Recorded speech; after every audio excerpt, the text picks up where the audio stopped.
Hello दोस्तों, राधे राधे, जय श्री कृष्णा। दोस्तों, आज हम आप लोगों के लिए एक नई गीत लेकर आए हैं जो लाइन मैन के ऊपर बनी है। आप लोग वीडियो को देखिए और कमेंट करके हमें बताइए कि यह गीत आपको कैसी लगी।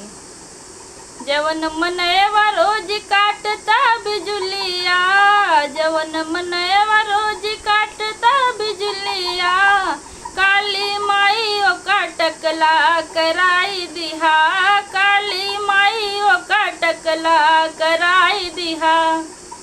तोहर सपोर्ट खूब डी है बाबा करी है, तोहर सपोर्ट डी है बाबा खूब करी है। दोनों जने मिली छुड़वा मंगाई लिहा, दोनों जने मिली छुड़वा मंगाई लिहा।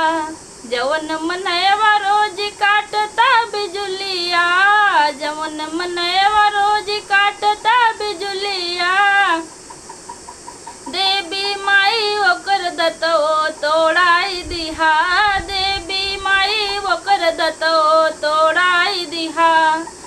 तोहर सपोर्ट भोले बाबा खूब करी है, तोहर सपोर्ट भोले बाबा खूब करी है।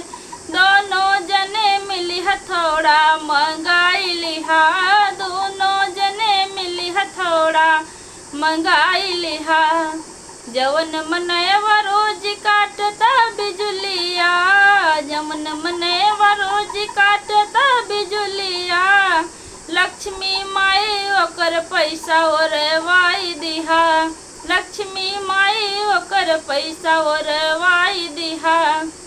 तोहर सपोर्ट खूब विष्णु जी करी है, तोहर सपोर्ट खूब विष्णु जी करी है। दोनों जने मिली दान करवाई दिहा, दोनों जने मिली दान करवाई दिहा।